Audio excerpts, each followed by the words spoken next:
Dernière vidéo de cet Euro 2024.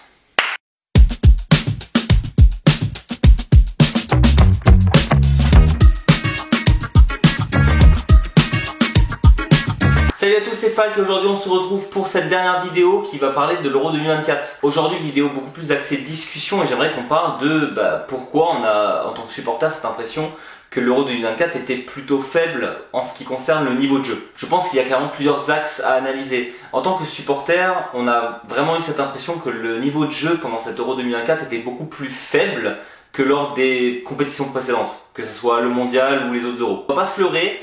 Il y avait quand même une certaine tendance lors des dernières compétitions internationales. On sentait que le niveau de jeu n'était pas forcément toujours au rendez-vous. Et donc là, en fait, pourquoi c'est le cas? Qu'est-ce qui se passe? Pourquoi on a cette impression que le niveau de jeu régresse au fil des compétitions? Et on va tout de suite commencer par ce qui me semble être le point le plus évident, la fatigue des joueurs. On a plusieurs joueurs là qui sont dans des grosses compétitions tous les ans.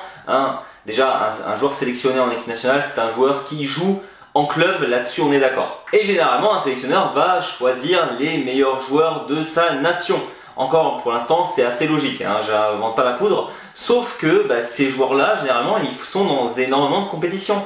On se retrouve par exemple avec des joueurs qui jouent donc leur championnat, que ce soit un des 5 grands championnats ou même des plus petits championnats, d'accord. On a donc des joueurs qui ont environ une quarantaine de matchs de championnat. S'ils vont loin en Europe, et pour leur coupe, finalement ils se rajoutent une dizaine de matchs en plus et on est quasiment sur 60 matchs rien qu'avec le club. À cela s'ajoutent les entraînements, ça c'est normal de toute façon, mais il y a aussi, en plus de tous ces matchs avec leur club, les matchs internationaux. Et récemment on a eu cette super compétition qui s'est rajoutée qui est la Nation League. Et ça rajoute encore des matchs en plus. Alors évidemment avant on avait quand même les matchs amicaux, oui c'est vrai. Sauf que pendant les matchs amicaux à l'époque, le sélectionneur pouvait tester des joueurs. C'était le but des matchs amicaux, c'était de prendre des nouveaux et de voir ce que ça donne en équipe d'Allemagne, en équipe de France, en équipe d'Angleterre, ce que vous voulez. D'ailleurs, Joachim Löw, l'ancien sélectionneur des Allemands, c'était sa spécialité. Le gars à chaque fois ramenait plein de nouveaux pour voir est-ce que lui arrivera à s'adapter à mon système. Et c'est quelque chose qui était quand même assez appréciable. Et donc, quand il testait des nouveaux joueurs, il laissait quelques autres sur le côté.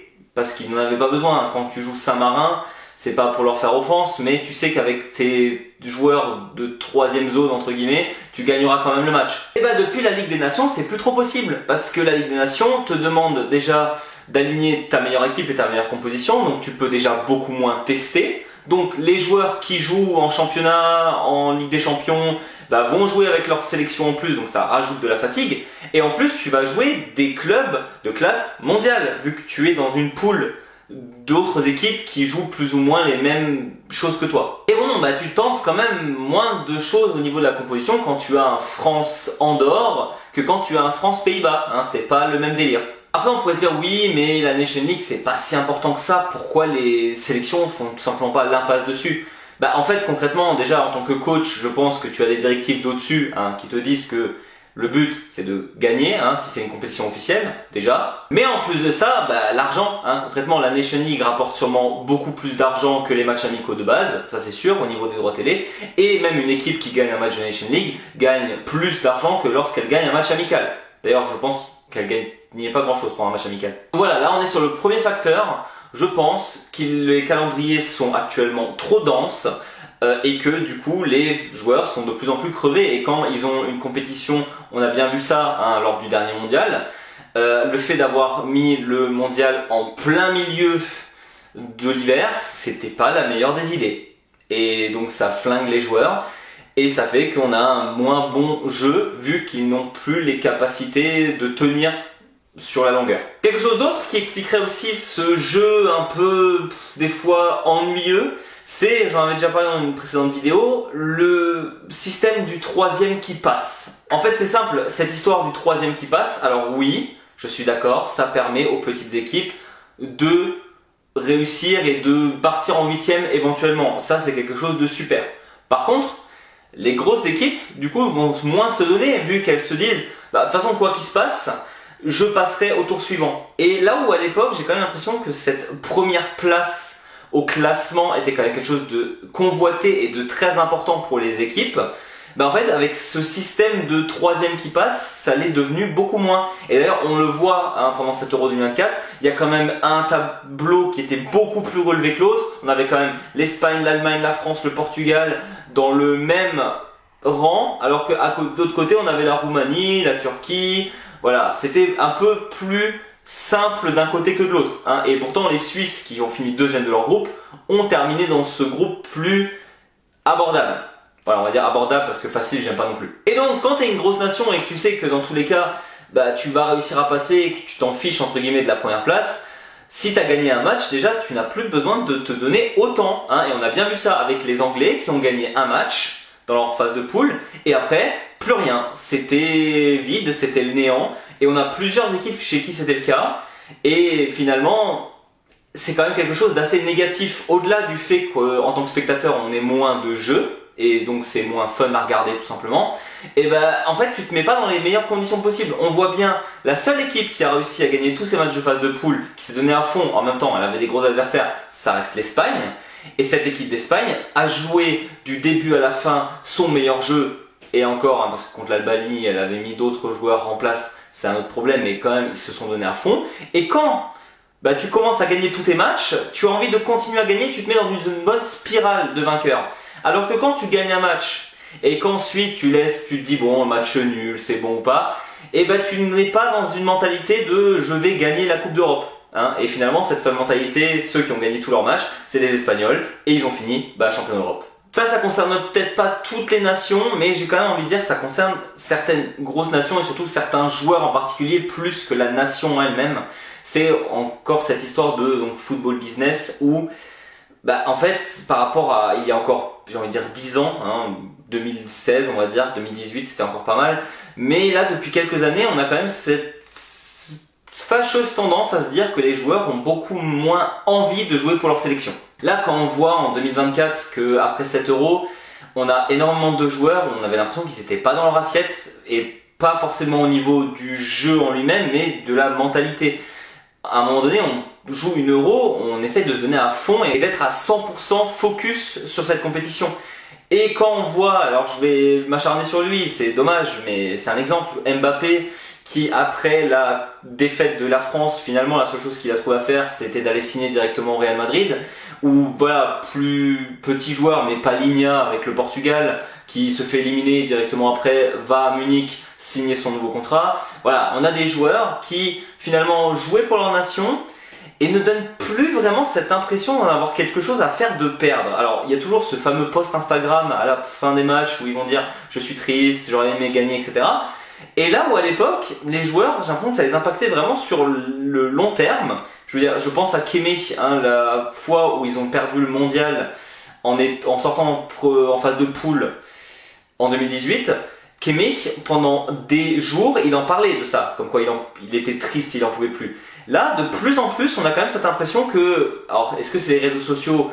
Je pense que ça a un grand rapport avec ça, que les gens aujourd'hui, on en veut toujours plus, hein, il y a la surconsommation qui fait que on laisse moins les gens être tristes dans la vie publique, enfin en tout cas les personnages publics. Et donc là, les joueurs finalement, ils mettent leur petit post Instagram comme quoi ils sont tristes, et après c'est voilà, ils partent en vacances, ils montrent leurs photos en vacances, ils sont directement avec leur club et tout. Et donc en fait, le fait de surenchérir toujours avec les matchs, les entraînements, etc., c'est ce que je disais avant, le football business casse un peu on joue pour notre nation et on se donne corps et âme pour cette nation. Hein. Maintenant, on a vraiment des joueurs, ils perdent, ils se disent c'est pas grave, on retentera une autre fois, hop hop, on va dans notre nouveau club, on va signer un gros contrat, on va faire des pubs pour Nike ou pour Puma, enfin bref. C'est un ressenti qu'on commence à avoir quand même de plus en plus en tant que supporter, hein, que cet aspect financier prend vraiment le dessus et même au niveau des nations. Et bon, le dernier point, c'est peut-être aussi le plus logique, c'est qu'on a quand même cette impression d'un jeu beaucoup moins bon.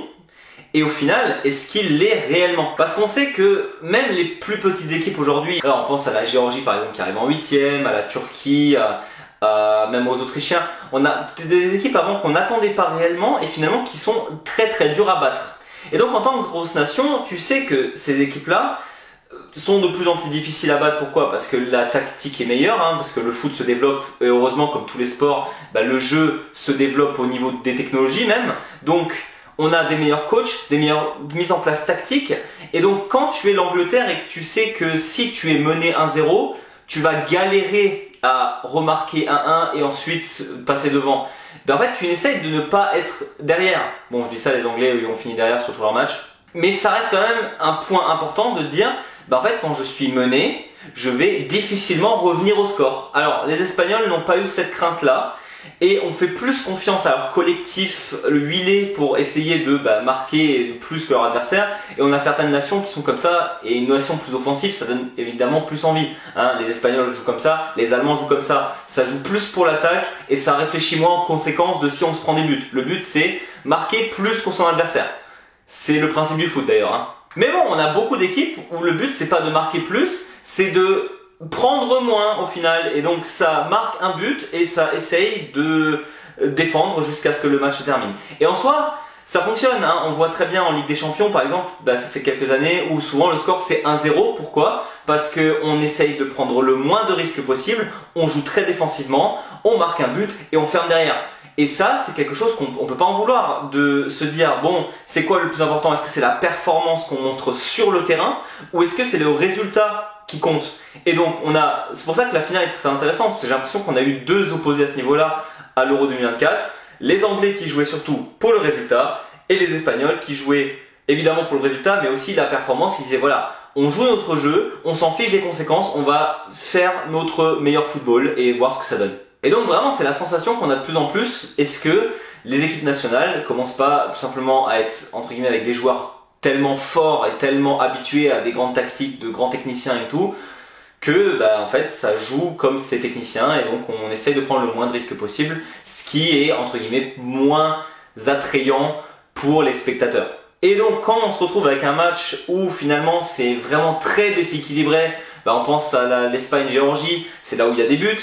Alors étonnamment Roumanie-Ukraine pareil, c'était assez déséquilibré sur le match, la Roumanie a éteint l'Ukraine, et donc en tant que supporter évidemment voir plein de buts c'est ce qui nous intéresse le plus. Mais je pense qu'il faut se faire à l'idée que le foot évolue et que là depuis quelques années, et ça risque encore de durer, on va jouer plus le résultat que la performance, donc essayer tout simplement de tenir les scores et de se dire voilà, on va pas se cramer. S'il y a match nul, en plus on sait qu'il y aura des prolongations et que du coup mes joueurs vont être encore fatigués. Voilà, tenir les scores. Je pense qu'il faut qu'on s'y habitue en tant que supporter. Voilà, c'est tout pour moi. C'était la dernière vidéo qui traitait de l'Euro 2024. On clôt enfin le chapitre de cet Euro.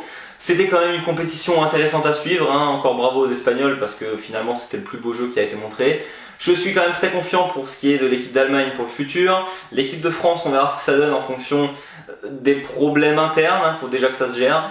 Et bon, on verra ce que ça donne lors du prochain mondial. Finalement ça arrivera assez vite parce qu'une compétition tous les 2 ans, au final c'est rapide. Je vous dis à très bientôt pour suivre de futurs matchs de l'équipe de France, de l'équipe d'Allemagne, de la Bundesliga et du foot en général.